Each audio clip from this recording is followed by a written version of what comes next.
Welcome into another episode of Debate Night. Got some interesting topics today. Today we are joined as always by Brodie Smith.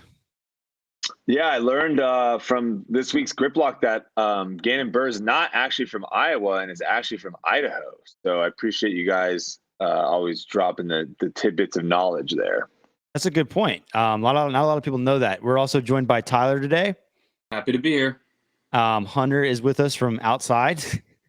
Yeah. I mean, I was surprised more people didn't realize where Gannon's actually from. So I'm glad we could enlighten the people. Yeah, and then, well, I mean, it didn't change our point though. They're like the same exact state, so it doesn't really matter. They are the same state. And then Jonah is with us as well today.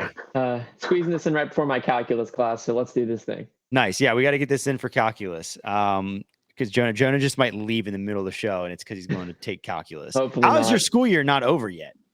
I'm taking summer classes. Oh, I respect that. I respect that. Getting ahead of things. Well, we're just going to jump right into the show here and just step right into controversy. If any of you, I'm sure most of you have seen Tour Life, the last episode by now. If you haven't seen it, you're going to want to check it out. Very interesting guests on there. Paige Pierce was on there and made a statement that made a lot of people scratch their heads. Some people agree, a lot of people disagree. Very controversial. She basically was asked about playing an MPO, and she said if she could dedicate all her time to that she thinks she could be a top 40 player. I believe even top 20 was dropped there. So my question is that actually feasible? Is there any legitimacy to that statement? Brodie, I think it makes sense that you lead this off since you were there. Sure. Yeah. This question was posed by Yuli kind of out of nowhere. We were talking about advantages of Natalie Ryan transitioning over into FPO, and he kind of just posed this question, which I think kind of put Paige in a weird spot, because from where she is, if she's on the side that she doesn't believe there's an advantage playing or being a male and then transitioning into a female and playing the FPO, when you ask her where she's going to stand as being one of the best FPO players of all time, it'd be tough for her to then be like, oh, well, those guys are so much better than us. Like I have no shot over there. So she was kind of in a weird spot, I want to first say. Also, the question was worded kind of interesting by Yuli asking if you dedicate all your time, basically implying that currently she's not dedicating all her time to her job. Yeah. Which is a weird one as well. Like obviously we play a sport where you can't just go out and throw 8 hours every day. Your arm would fall off and you'd get injured. But at the same time, like if you're trying to be the best that you could possibly be, you would be thinking that you'd be putting in all the time. With that all being said, sorry, this is gonna be a little bit long. With that all being said, European Open last year, we played the same exact layout. She would have finished after 3 rounds because there was a cut. So after 3 rounds, she would have tied for 100th place in MPO. That also, European Open, is one of the worst fields we play all year last year. That was one of the weakest fields we played all year last year. Currently, she is rated 966 if you want to go the ratings route.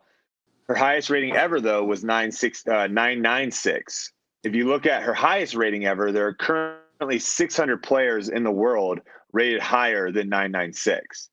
And then last thing being said, I actually think if she did find the exact, this exact course, I think she could actually compete. Where would she finish? Who knows?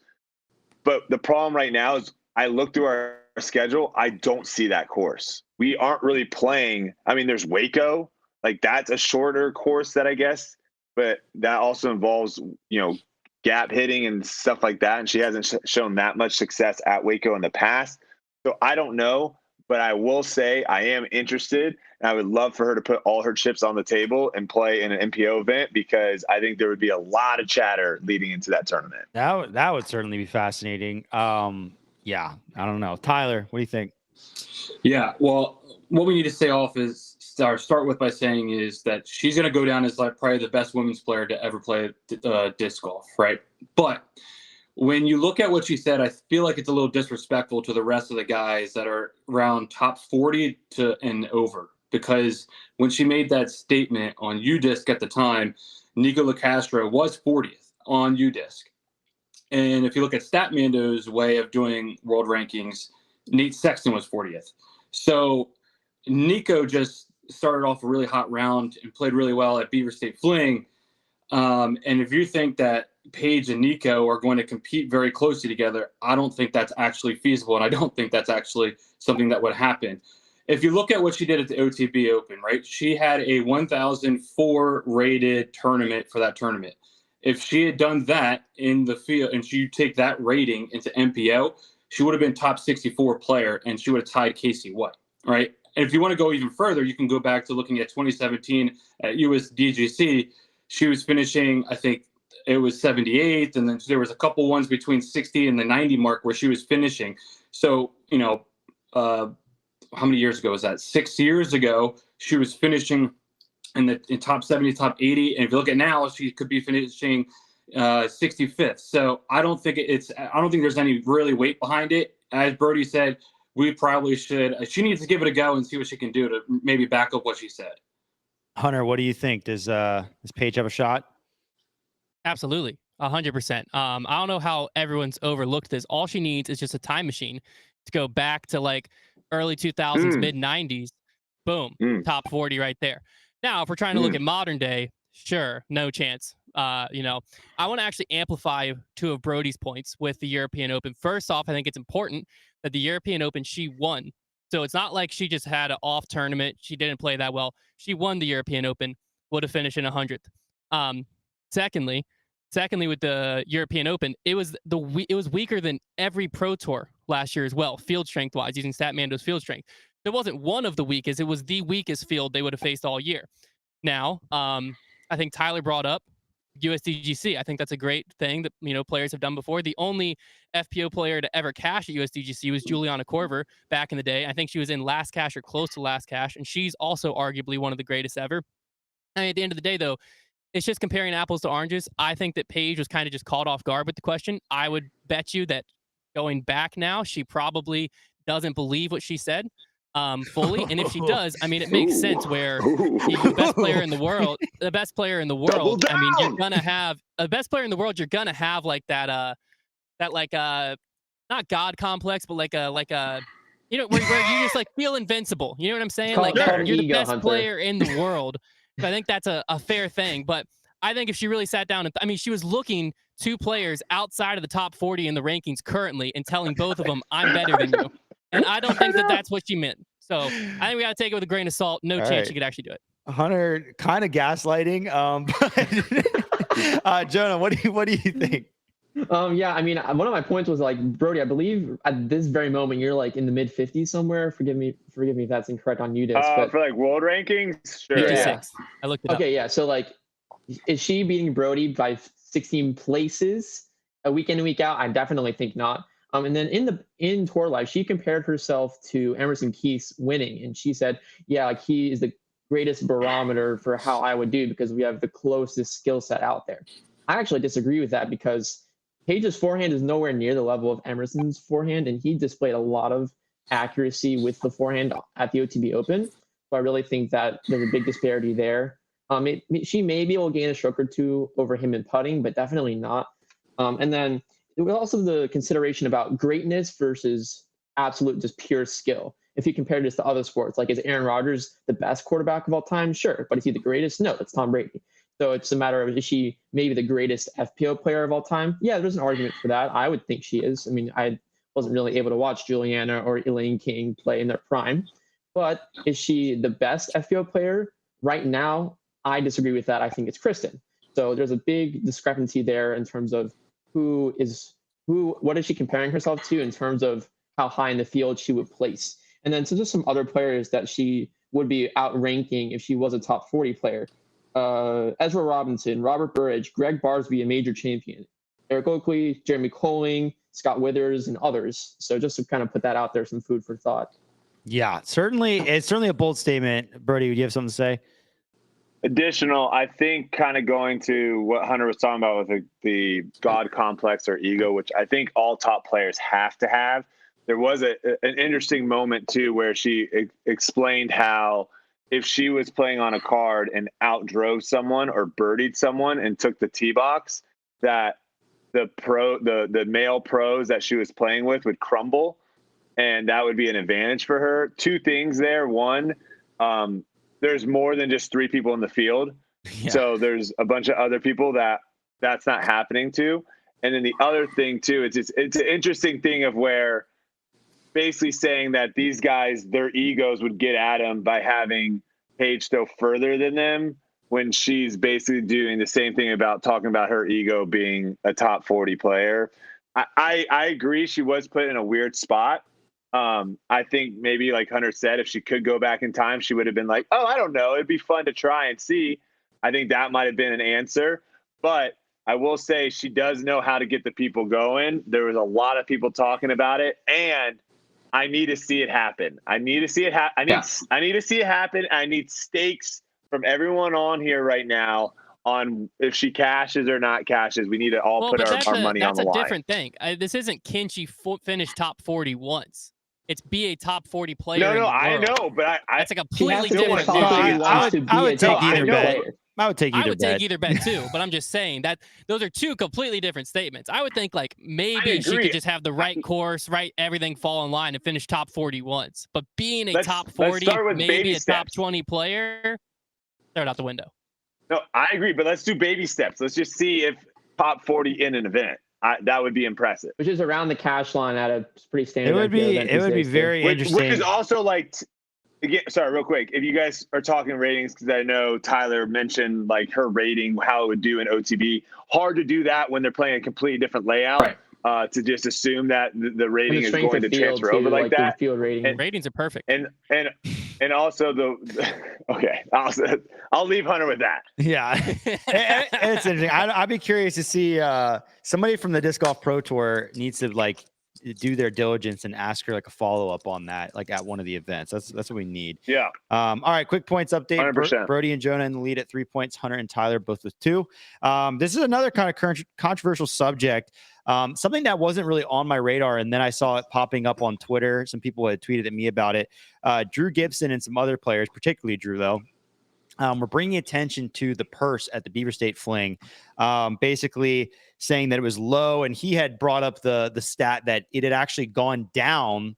First place prize had actually gotten less money from 2013 to 2023 after a 10-year, a decade of the sport growing. So my question is, are purses not growing at the rate they should, or is there more to this story with the Beaver State Fling? You know, was his tweets justified? All that good stuff. Tyler, lead off for us.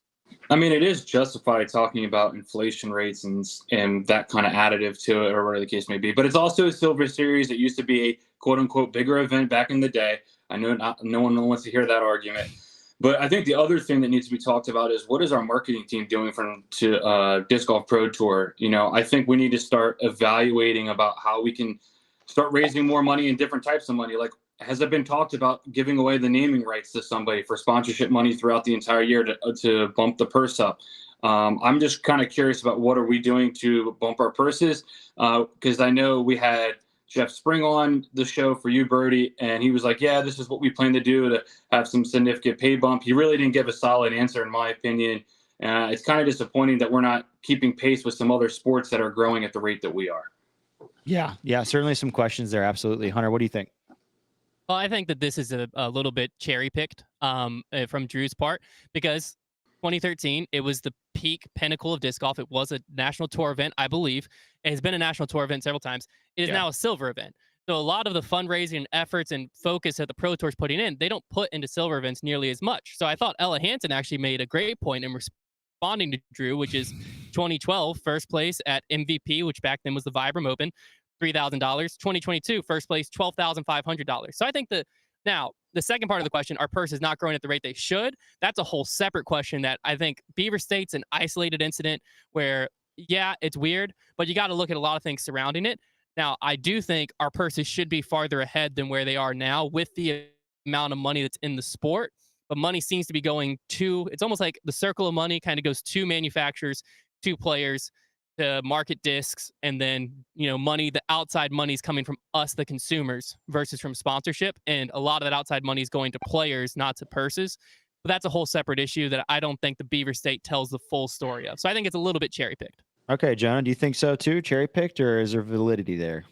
A little bit, but I really think just Drew Gibson had a faulty argument to begin with. So in 2013, the total size of the purse, if I do the math right, is about $23,500. But then this past weekend, it was actually about $6,000 higher. If you do the math, hopefully my math was right. I got to about 29,000. So, I mean, that's like, you can't say the purse was smaller because it really wasn't. And I'm surprised you didn't bring this up, Hunter, because you bring it up all the time on Grip Talk. And that is that we need to change the spread of the cash. So we can't be giving, I think it was about only like less than 10% of the purse to first place. We got to be given at least 15, 20% to first place in order to make this more competitive, make more people want to win. And that provides more interesting disc golf down the line. Hey, this putt is for $5,000. That's, I mean, that happens like at the Tour Championship and it's sometimes at majors, but not all the time.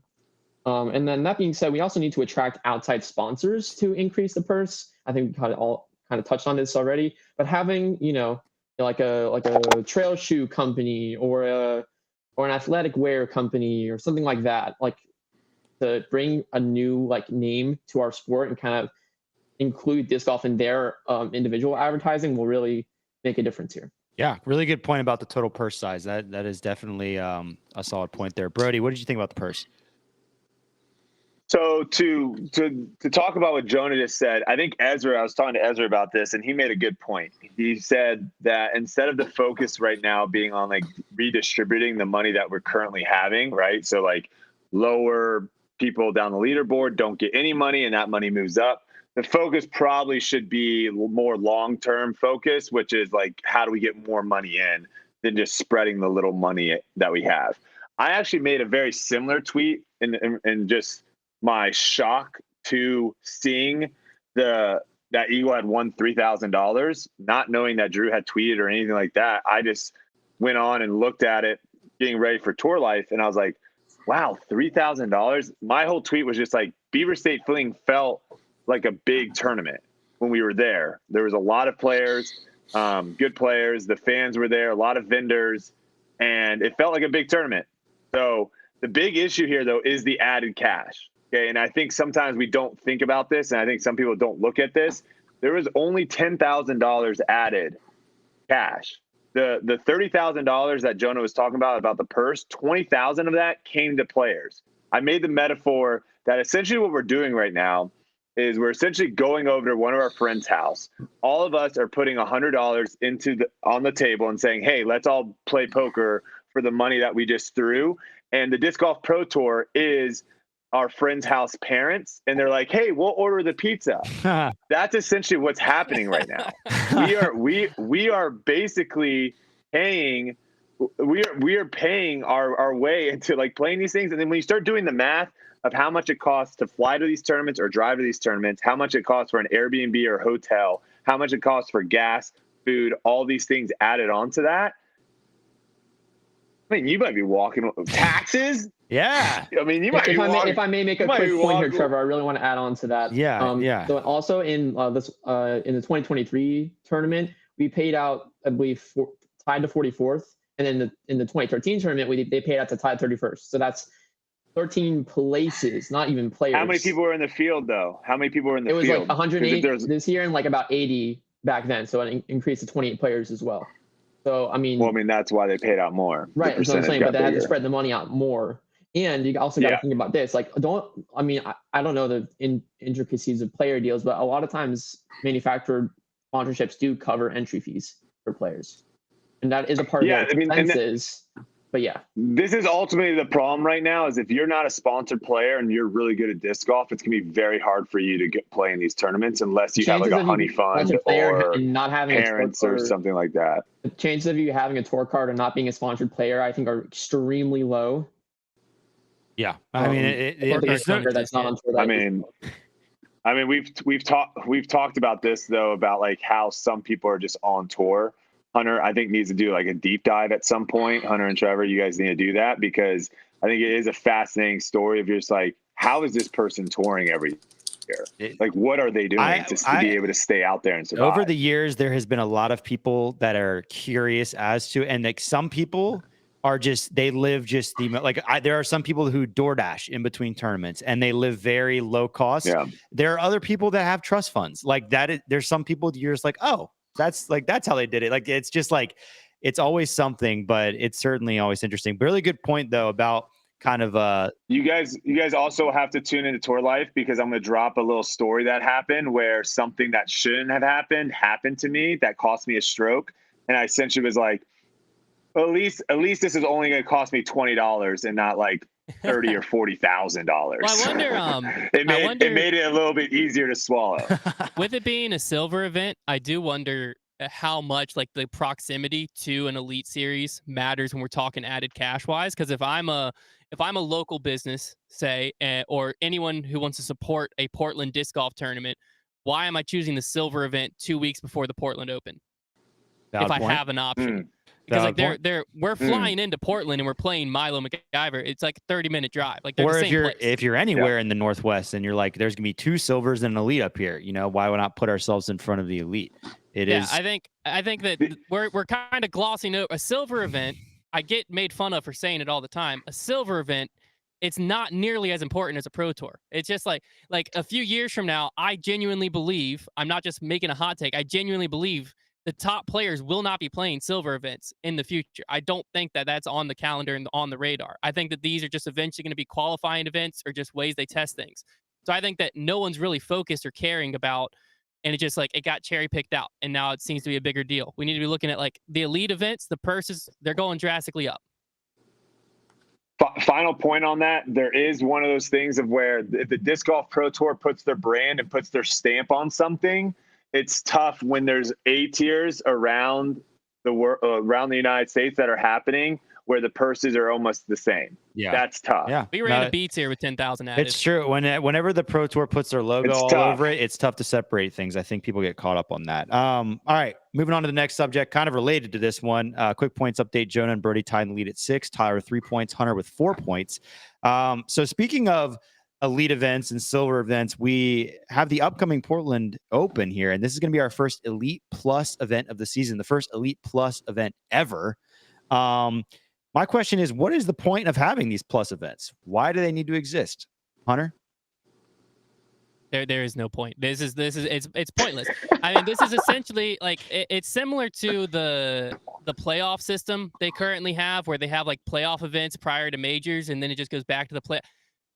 I think to someone at the Pro Tour, it must just be their job to like come up with new innovative ideas, and they're getting paid, and they're like, well, I have a salary, I have to do something with my job. And they're like, what if we take some events, call them silver events, and tell the fan base, don't care about these, but all the same players are going to show up. We're just going to pay them less. We're going to run it the same. So it's going to feel the same on the course. We're just going to pay everyone less. And then flip side, we do the same thing. Okay. But now we're going to call it a plus event. We're going to give them more money, more points. And it's just another weekend. But we're just kind of telling people what you should and shouldn't care about. I don't think it makes any sense at all logistically. I don't think it makes any sense for any reason, really, because it's basically just telling the fan base and the people, like, hey, nothing changed except for you can make more money and you're going to get more points for this one weekend in the middle of the year. And then again, when Ledgestone or whatever the next one is rolls around, it's pointless. I don't understand it. I think it's dumb. Okay, Hunter, anti-plus event. Jonah, what do you think about him? I'm going to hop on the anti-plus event train. I think that, like, at least so far this year, the 2 plus events that I remember are Portland and Ledgestone. If there might be one more, but these are 4 round 2 course events, which are primarily, just those 2, and then the rest of them are one course, 3 round or 4 round events. So do we need to make 4 round events worth more than 3 round events? Maybe. I don't think so. I think really all tournaments should be 4 rounds. And, we can have different pin positions. We talked about that on the show before, the same course, all 4 rounds, and still make it interesting. But that being said, why are majors at one course and they're worth, way more than elite events are? But then these elite plus events are at 2 courses. And not to mention, do these 2 courses challenge the players in a different way? I think for the Portland Open, it's going to be both courses will be on the Glendoveer property, which is that golf course. So are they both going to be more of that open style, like still shaping fairways, but open style golf, disc golf style play? Or is it going to be more like Ledgestone, where it's like the hardest woods course on the planet, Northwoods Black, and Eureka Temp? I don't think that we need to distinguish between different levels of points depending on the level of the event. All elite events should be that elite. That's been said on the show multiple times as well. But then if these Elite Plus events are to be considered worth more, they should be the most challenging to win and therefore be on the most difficult courses and have the most scoring separation. So whether that happens at Portland or not, we'll have to see. But every course should be at equal level. Yeah, I don't. So Brodie, do you see a point to the plus events? So far, nobody yet. So I think what they're trying to do right now is like the Disc Golf Pro Tour doesn't own any majors, right? They're involved with the majors, but they don't own any majors. And so I think they want to create tournaments that are more meaningful. And essentially right now in disc golf being at the youth that it's at, you can essentially just say, hey, this tournament's going to be really, really important. And if you keep just pushing that narrative, maybe other people will think that, because that's essentially what majors are at the beginning. You just all of a sudden slap Champions Cup wasn't anything. And then they just all of a sudden said, hey, we're just going to make this a major. And now all of a sudden you go to Champions Cup and you guys did a live stream talking about it, right? So with this, though, I will go, you asked the question, what is the Elite Plus? So I'm just going to go straight from the horse's mouth with Jeff Spring. More points, 150%. So for the player's perspective, it's going to be more impactful to go there and play well. Bigger purses, another thing, player perspective, good. Additional media focus, no idea what that means. Elevated spectator experiences, no idea what that means. 4 rounds with the cut, I love that aspect of it. I wish more events were like that. Jeff Spring also said he looks to grow Elite Plus events in the future. So if Hunter doesn't like 2 of them, get ready. There's probably going to be 3 or 4 next year. He also says they're going to use this as an opportunity to put more external eyes on the players, the tour, and most importantly, the sport as a whole. Again, no idea what that means. I mean, those are all really cool things to say. What ends up happening from it, I think, is going to be the big question. Like, what do they do with these things? But that's, from what the Disc Golf Pro Tour looks at a plus event and what the players look at, it looks like these are going to be more meaningful moving forward. It might be a we'll see what it ends up being type of situation. Tyler, what do you think about them? Yeah, I'm not really sure what the Pro Tour is trying to get at, because there's just 2 of them. There's not like multiple. There's not like 3 or 4. And then exactly what Brodie's saying, I'm taking a look at it right now. It's just the Portland Open and the Ledgestone Open, which, I mean, Ledgestone is a big tournament as it is. So, I mean, in my mind, it's like, did they think that people weren't going to pay attention and players weren't going to go to the Silver Series events? So they're trying to make something more important to draw players out to these events that might have some Silver Series around them. That way they would force them to go to Portland because it's a lot more points. Yeah, I don't really know what they're doing. I know the PGA Tour, what they did is they had events where they said you have to show up if you're a certain ranked player in the world. That way they would have the best players at certain events advertising to golf fans. It could be doing something that's very similar to that in disc golf, but I don't think you really, they're not really, you don't need to work to draw a crowd to Portland and the Ledgestone. I don't know why they're initially doing it, but it'll be interesting to see how it works in the end. Yeah, I'm going to jump in here. Yeah. And say that, I mean, why is it really discourages the top level of the field going to these events if your top player, Paul McBeth, isn't going to the first one. He's not the top player. No. I mean, Jonah, please, Jonah, please get off that pedestal immediately. Well, in terms of spectators, a lot of spectators want to see good Paul point. play. It's fair to Tyler's point too. I would agree if their idea was like the PDGA idea, they probably should have got the players all on board, such as Paul, to say, no, you need to be at these plus events. Well, here's what I'm gonna say. Yeah. If we have the capabilities to do all of this increased media, what does that mean? Why are we already doing it?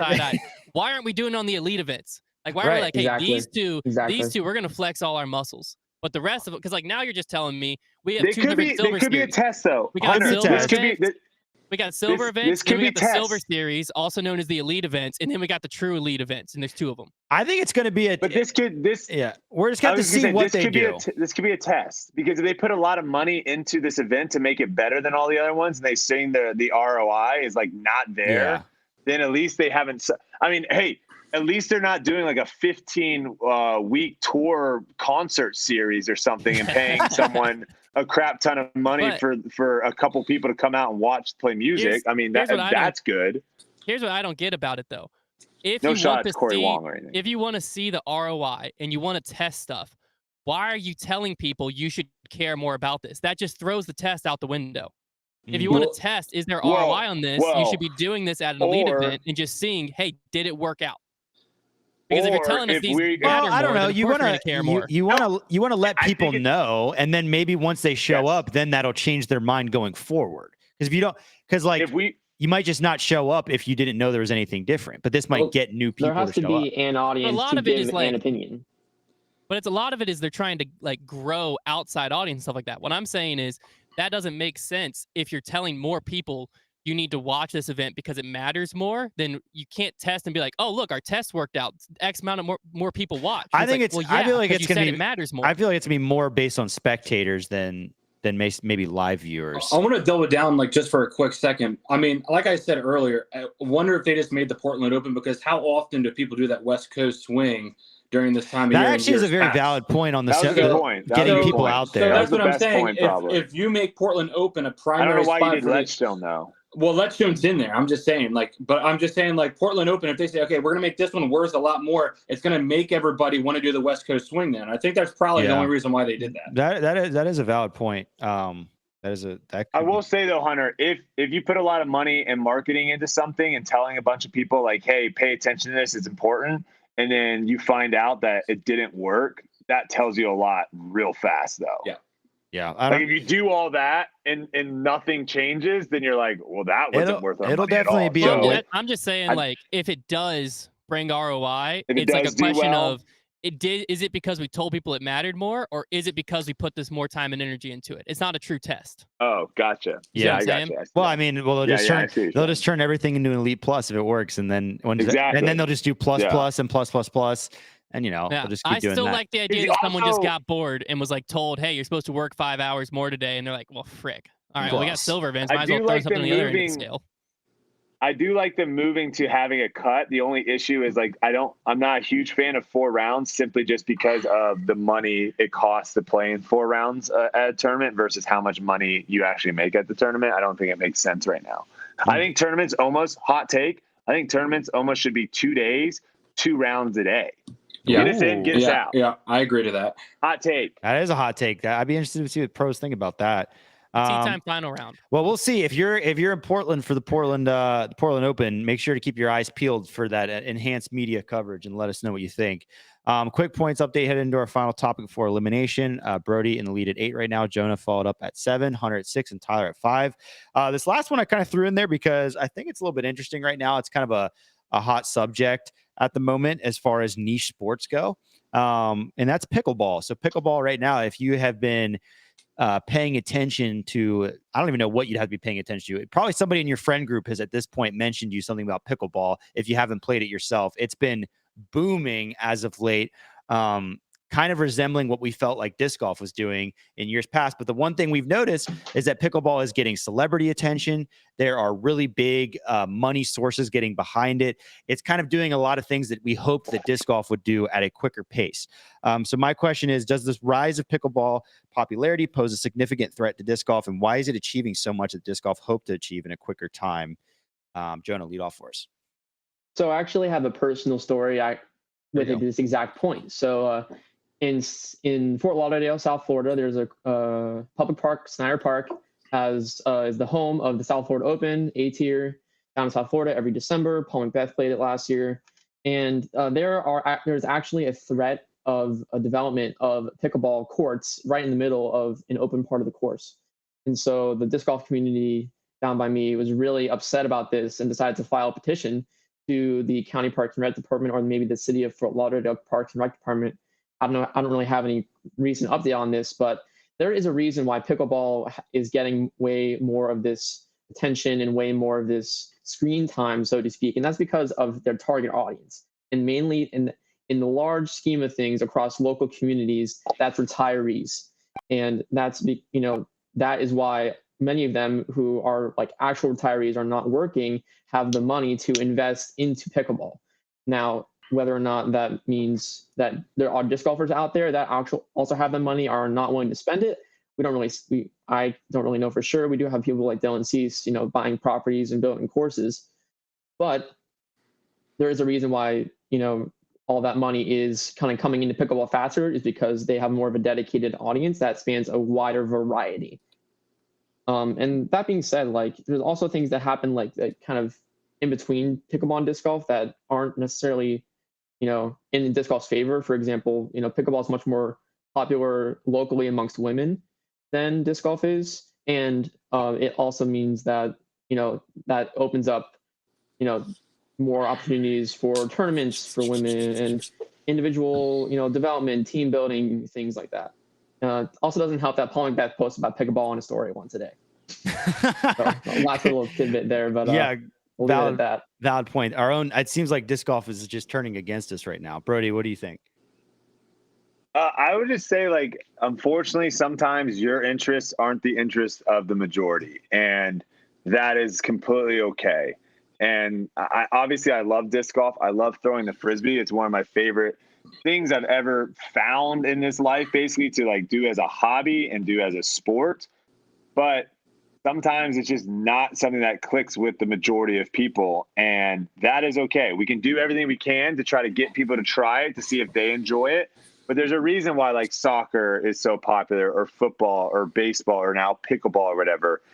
Some sports just have a wider net that catch more people that enjoy it.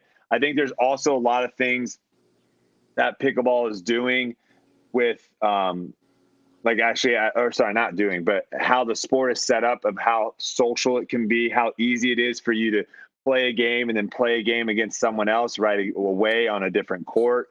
It's not super taxing on your body. Like Jonah was saying, you can play it later in your life. Disc golf's gonna be really hard for someone that's like 70 years old to play it, since we have to generate the power on the disc. We don't have a tool generating the power on the disc or whatever. Also, one thing, golf would be very interesting to see how popular golf would be in the United States. Obviously, in other places, the culture in golf is much more walking or getting a bag carried to like push cart and stuff like that.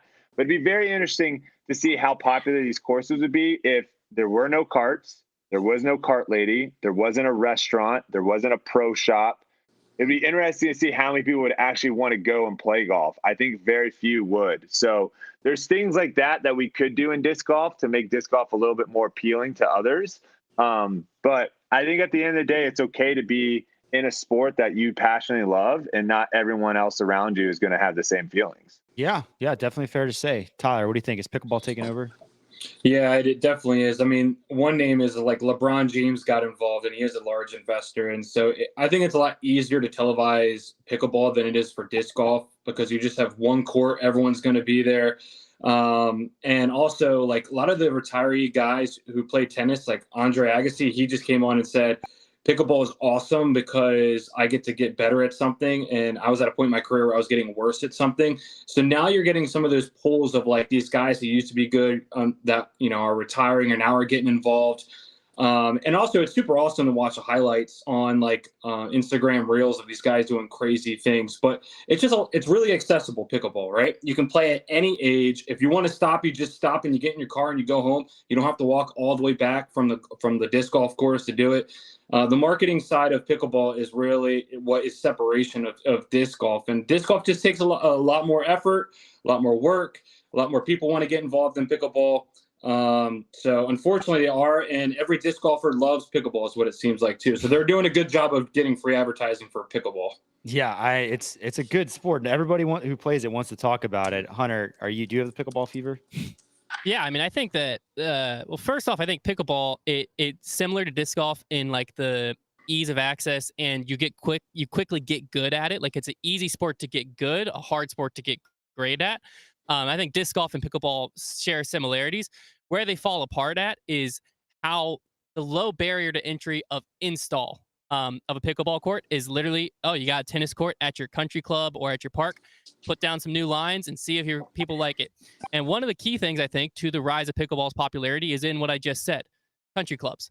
I think country clubs have got pickleball in front of the right audience that has money, has the, knows the right people to know the right person to get it into the celebrity circle where, a lot of celebrities love playing golf.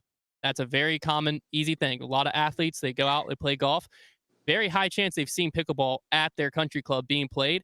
And disc golf, sure, disc golf's gotten into country clubs, but when you put disc golf into a country club, it directly threatens the country club aspect, the golf course itself. When you have disc golfers come into a golf course, the golfers get frustrated. When you have pickleball come into a country club, I mean, it's the same thing as if someone's taking up a tennis court. There's way more tennis courts at a country club than golf course at a country club. So when a disc golf comes in and they're playing 9 holes and you have people being like, hey, you can't tee off right now, the disc golf tournament's going on. I think it's a lot different when you have pickleball coming into the country club. But I think that's the main separator is it's getting in front of the right people because of where it's coming from. And at the end of the day, I think Tyler said it too, where pretty much everyone hit on it. It's less taxing on your body than disc golf. It's less of an ask to go play. And if you want to go play for 10 minutes with your friends and then deuces you're out, you can do that. You can't really do that with disc golf. Very good point on it being easier to get in front of. I want to push back. Okay. Push back. Can I push back a little bit with Hunter? I think Hunter is not in the tennis sphere at all. And so he's not getting that side of the argument. I have definitely seen multiple videos of tennis players getting upset. There was actually just a post on the news talking about how a teaching pro had slit all the pickleball courts because they were getting upset with pickleball players. This is actually more like when the scooters started getting like popular, like scooter kids going to the skate park and skateboarders and stuff getting pissed. This is kind of what's happening here, because if you have 8 tennis courts and all of a sudden you only have 4 now because of pickleball, if you're a tennis player, you're going to get upset. And the last thing I did see a very good tip about pickleball. It was from a teaching pro, a tennis pro. He was standing. He was like, all right, what you want to first do is turn your feet right of the kitchen and walk right off the court and go play tennis. So there is a little bit of a pushback, I think, from the tennis community. I don't think there's going to be as of a welcoming, like, oh, yeah, more people taking our courts for sure. Yeah. So it'll be interesting to see how that goes. That makes sense. They are fighting an internal war. At least we're not really having to fight that too much. I mean, there's a little bit of pushback when we go to golf courses, but not like it's not like literally the overlap. Because if I were a tennis player, this is the worst nightmare. Like you're showing up and the pickleball players out there. I think it is something that, like our Parks and Rec department, where at Peaksview Park, their tennis courts, desolate, never used. They didn't turn them into, they just put new lines down for pickleball, full 24/7. So I think parks, it's an easy. They just put in 3 new ones. Yeah, in public they just put in 3 new ones probably, where I live. Yeah, it probably cost them like $150, if even, probably less than that, because they just put down new lines, and it went from 0 use for a park property to like daily hours and hours and hours of use. It's the hot topic. Did anyone have their local like basketball hoop on a tennis court? Yes. I did growing up. And you would show up with your boys to play basketball, and there would be like 2 people playing tennis, and you're just like, it was your worst day ever. Luckily, when you saw that, it was literally the worst day ever. Luckily, ours, no one played tennis. We were the only people that used that facility at all. So we were either playing tennis or we were playing basketball. It was empty. Always fighting. One other thing on the barrier to entry point. Nice to have your own little private tennis court in the backyard growing up there, Hunter. One quick thing on the barrier to entry thing too. You have to buy a paddle and a set of balls one time. If you lose a disc, buy a new disc. Good point. The balls do crack. crack. I didn't break a ball. The balls do crack. It's more expensive initially, but like. It's a boomer pay sport. $60 once or pay $20 multiple times. Pickleball. You only just bought a $300 paddle. I don't know if I'm supposed to say that, but you just bought a $300 paddle. I don't know. Yeah, the paddles get ridiculous. Anyways, all right, we're gonna go ahead and move on to elimination here. Tyler and Hunter falling 1 point short today. Gonzo, Jonah and Brodie are on to the finals, and we've got some pretty interesting topics. So let's head into our rapid fire rounds. All right, Brodie, Jonah, tied up at 10 points. We've got 3 topics here. This first one hits kind of close to my heart, and it's like a pretty big controversy in disc golf. And honestly, I feel like it's getting worse. Well, by my opinion. I'm going to stay out of this one, though. If you have a good argument to what you probably know I feel about this, I'll try to be unbiased. But the subject here is it actually, or first let me decide who's going to go first here. Since you guys are tied, I'm thinking of a number between 1 and 10. Jonah, what do you think it is? I'm going to switch it up. I'm going to go to 4 this week. Brodie? I've been trying to get these questions to load on my computer for this entire show, and they haven't. So hopefully I go second because I have no idea what these questions are. I'm going to go 1. Okay, well, you are going to go second because the number was 6. So Jonah's going to lead. Or well, I'll Perfect. just Jonah. Actually, you get to choose. So you can really mess up Brodie and choose to go second. I actually am, because I predict Brodie will have a very specific argument for this first one. So I'll go second. You're going to say, okay, well, Brodie, don't worry. I'm going to read the question to you. So you'll be just fine. Okay. I read them last night, but I have forgotten. The first one is, and I've prefaced this one with, is it actually a big deal? That's the premise for this. Is it actually a big deal? Competitors giving each other's fist bumps during intense moments of a tournament. Brodie, you can start. Okay, the answer is no. It's not actually a big deal, but should it be done as often as it is? I don't think so. I mean, I've had some interesting conversations with some pros about how they'll throw a good shot and they'll question the person telling them good shot, whether they meant it or if it was sarcastic. Like, there's a lot of weird stuff going on, I think, in people's heads, I guess. Because when I'm playing, I'm not paying attention to what other people do. Like, if I throw a good shot or make a good putt and someone on my card doesn't say it to me, I'm not like, that person not like me? Did I say something mean to them? What's going on? Like, I'm not having this inner dialogue. I will say, though, like, this is just something that looks weird sometimes in sports when it is super competitive, where, you know, if someone dunks on you, it is weird if that person, like, gets up after being dunked on and, like, gives him a high five, like, hey, great job. I don't think we always like to see that in competitive aspects. So I would say it's not a big deal, but definitely as, like, it comes down to the wire, if you see two guys going head to head down the wire, I don't know necessarily if the majority of sport fans want to see those two people, like, cheering for each other. Right. Yeah.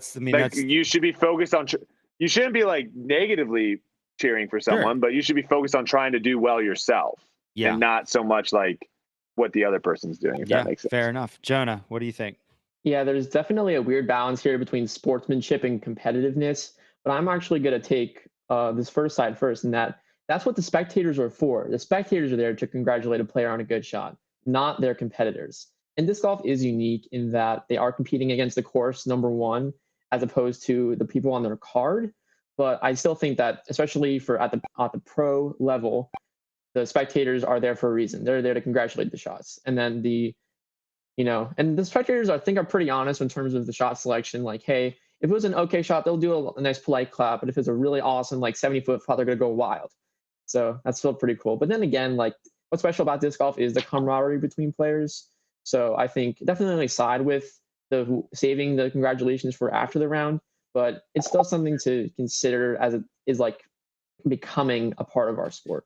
Yeah, I mean, I'm one of the sports fans who really doesn't like it, because in my mind, when you're coming down this is specific, it's not like just during any normal second round of the tournament. If you're coming down the wire and some guy just threw a putt to put you on ice and you're giving him a fist bump, you're not really happy about that. I know you're not. Like, I know you're not actually happy about that. So, like, it feels almost disingenuous to me. Arnold Palmer has a famous quote. He said, I'd never ever rooted against any opponents, but I never rooted for them either. And so, like, I think people just don't understand that you can have good sportsmanship and also not give people fist bumps after every shot they throw. I don't know. The fist bump itself. Does Rory give Michael Block a hug if both of them were in contention down the stretch? No. He might. I think he gives him a smile and a tip of the cap. I don't think he gives him a hug. I think, and like, that is also, like, the most insane thing ever. Like, that is such a, like, that'd be like somebody acing a par 5 or a par 4 in disc golf. And then, like, like, there are times that warrant different situations, and that's always how it'll be. But, like, when it's every single throw, like, literally sometimes it's every throw, and they're like, "Oh, great shot," and like it's like, do you really mean that? Like, I don't know. Everybody hates that take. I'm just gonna start throwing people up on my after someone makes a 30-footer. I'm just gonna have them jump on my back and throw them up on my shoulders and just run around the crowd while they high five everyone. So I can just be their hype man. The fist bump itself is also like a weird look. Yeah, I don't know. It's very unprofessional, and I think if you like take that out of the sport, like maybe like like a handshake or like eradicate fist bumps, more polite.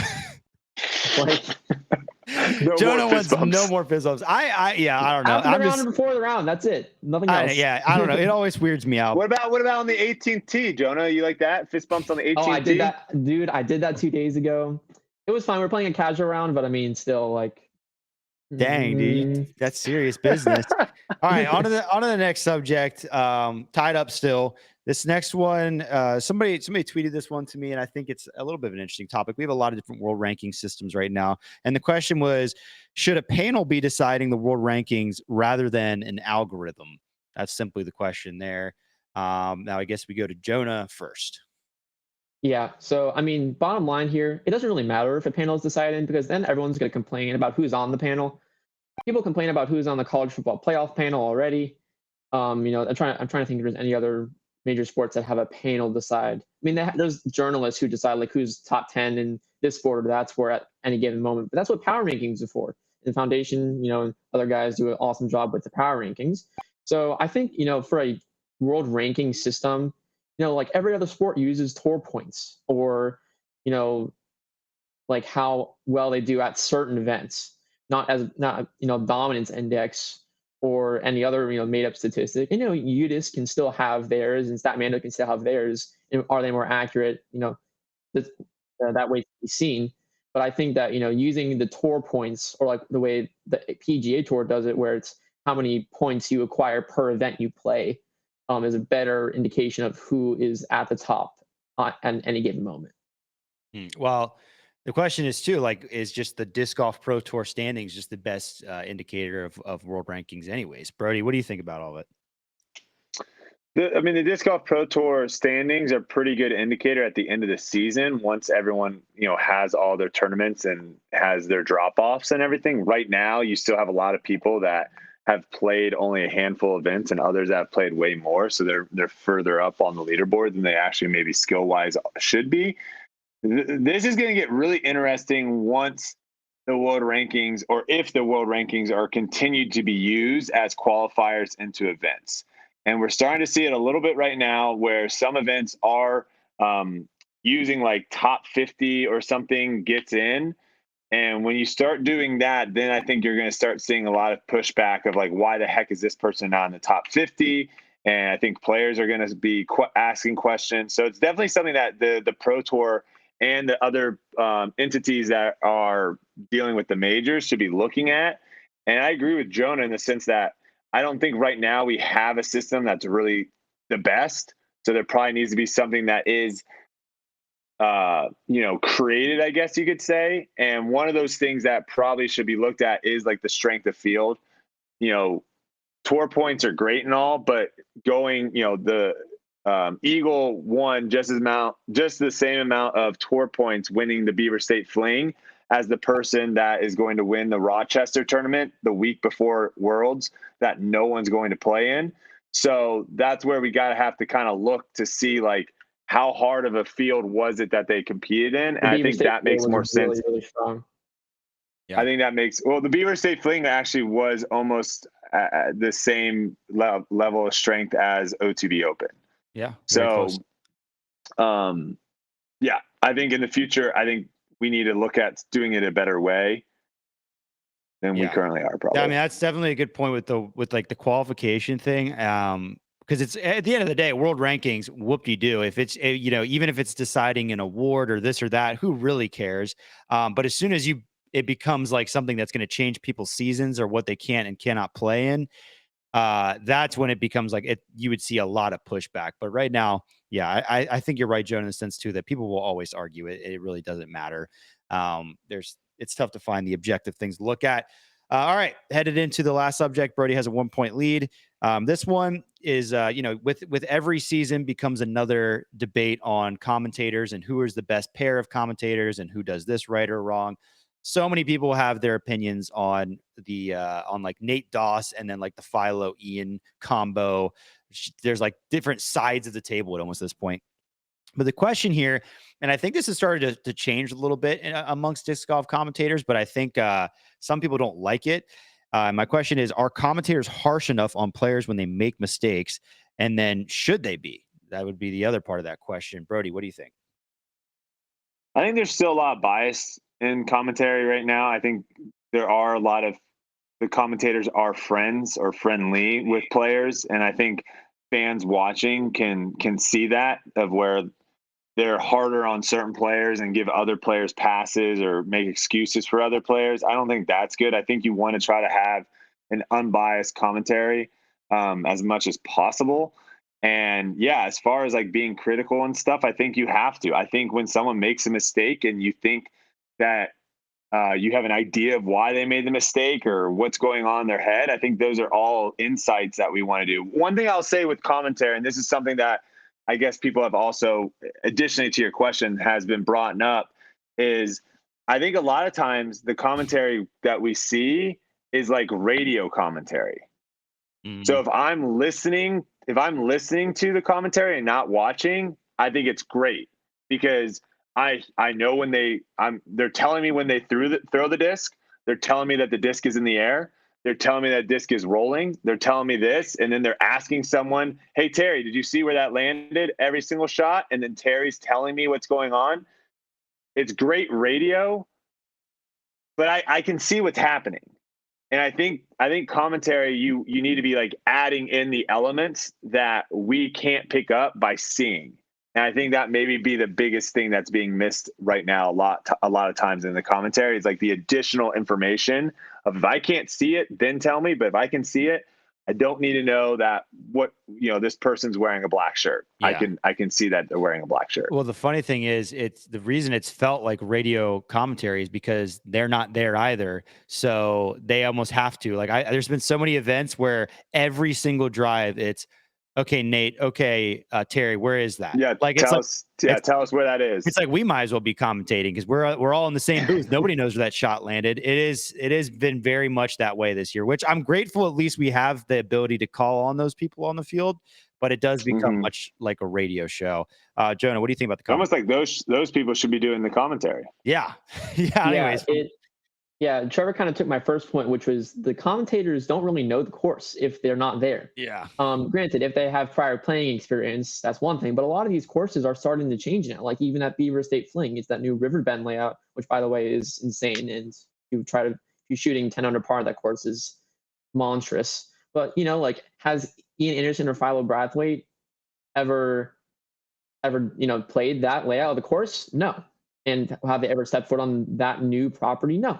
And so that's what, that's a big thing that needs to change going forward, is either commentators have to have a walkout, on the Monday or the Tuesday before the event, if they are actually there. But if we're not at that point yet, maybe FaceTime a person on the ground and say, okay, here's the fairway, here's, look at the rough on this side.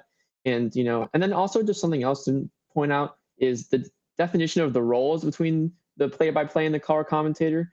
At least in my opinion, and you see this a lot in other sports, is the color commentator is the one to give the opinionated views. The play-by-play guy just kind of tells you what happens, to a shot. And obviously golf is much more different than team sports, but, they can still have some enthusiasm. Oh no, one this week in Eagle, Eagle throws a monstrous roller.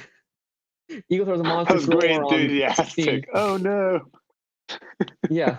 But it's enough to give them some energy, emotion and energy. But then the color commentator, whoever it is, can be like, that's a really bad shot, or that's a really good shot, and here's why.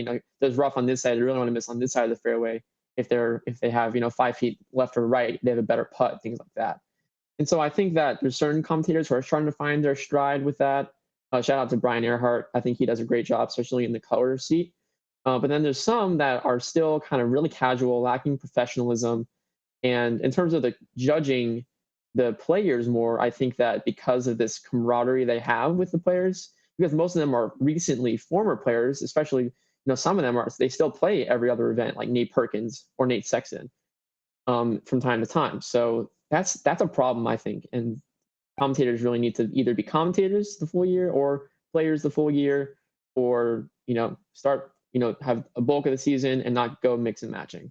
It does make it a weird dynamic when you're literally still on tour. I will say the one thing it's interesting about the enthusiasm point, like bringing energy. One thing that I feel like nobody really talks about, but I think is a huge issue with the commentary, like the sound of commentary with disc golf, is the mixing of the sound. Well, first of all, we don't really get that many spectators at events. But if you think about, like, if you ever look up like Tiger Woods hitting a big shot and Jim Nantz like talking with an elevated voice, They don't talk. No, like He don't talk when the shot is hit. Sorry. like, yeah, I'm saying like the ball's rolling towards the hole to and like the better than most call or whatever in golf.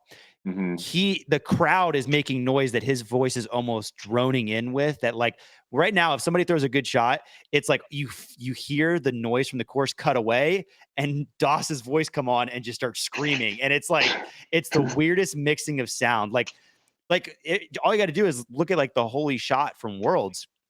And it's like all the crowd noise goes away for the commentators to talk and then comes back. It's like you want them both at the same time. You want to hear the commentators and like feel like they're there, but it's because they're not even there. So like you're not even getting the illusion of the effect. Yeah. Even if they were there, also, though, like what do we have like the capability to mix that sound well enough? I have no idea. Like, I don't know I don't think we do yet. I don't know. So, yeah. Also, additionally to that, I think one thing that is very difficult is knowing the course. If you haven't actually played it. Yeah. You guys were talking about like the Jennifer Allen ace, and I think you guys were saying like, oh, if she would have missed it, she might not even had a putt because there's trees over there. There's not trees over there. So I said that. when you no, I know. But again, like a lot of people say, like a lot of times when I'm watching commentary, they'll talk about certain things and you can tell if they've ever played the course or haven't, because they just don't know. Like right is bad. Do not go right here. You want to throw this flip. There's so many like small things that if you've played the course and you've walked it and you actually know everything, it's so much easier to talk about it than if you've just, and you guys all watch live, you guys all watch Jomez and all that stuff. So it's not like you haven't seen the course, but there's a huge gap in knowledge between seeing something and actually playing it for the first time.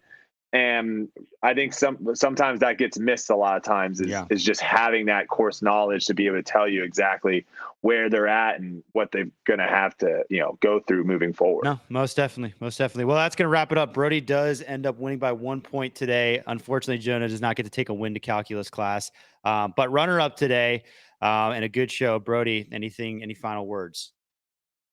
Yeah, hopefully Jonah, that doesn't affect him with his derivatives and all that stuff moving forward. Good luck. Is it AB or BC? What calculus? It's college calculus 2. So very intense, lots of integrals from my calculus people out there.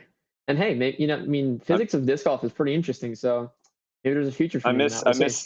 Yeah, maybe you will actually be the future that we need in disc golf with flight numbers, where you actually can figure out what a disc actually is meant to do and put like logical flight numbers on discs. So hopefully you keep pushing that forward. But I know it was a good win. Internet situation, I thought that was going to cause me some problems today. It didn't.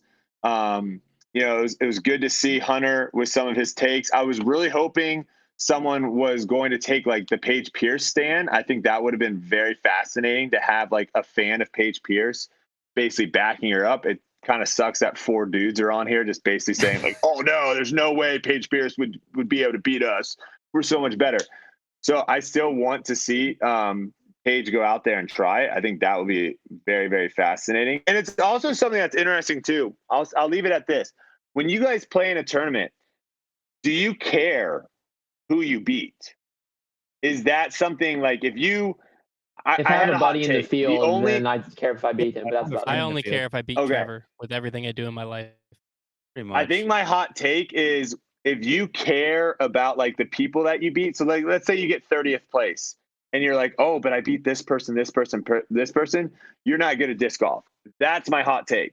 Because I think if you're good at disc golf, you're just really focusing on like where you finish in the field and not like I don't know. Well, who I beat is That makes more the sense. That makes consolation. If sense. I go out to a tournament and play really bad, I'm super upset. But like, oh, if I beat Hunter, that's a consolation prize. Well, like if I've played local events where like Dickerson and Zach Melton are in the field, and like if one of them had a bad week and I just happened to have well, actually, this was even a better example. Paul showed up to a winter league once.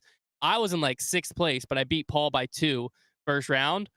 That's all I cared about, and I would agree with Brodie's statement there. It was just like I was like, yo, I beat Paul by 2. Yeah, Paul We're shot not course good. record the next round, and I think he won the thing. But after the first round, I felt incredible about myself. Didn't matter. I was I losing think to all the that's local when guys you. by 10. I think though, if you're at home and you're trying to figure out like when should I go on the pro tour, that is a good indicator. When you don't care about the people that you beat and you only care about where you finish, you're ready for the pro tour. Never making it to tour. I'm All not right, ready. we're gonna wrap up the show. Thanks again, everybody, tuning No, in. you this guys week. need it. You guys need it. I think everyone wants to see you guys play in a pro tour event, I a would love silver to. event I for the would love to. people. I would For the love For to. the people. Give me a sponsorship exemption. We'll see you I'll all again sponsor- next I'll week. sponsor Make you. sure to comment down below if there are any topics you'd like to hear about, because right now we're in a little bit of a lull in the season. So make sure to comment that. We'll see you again next week.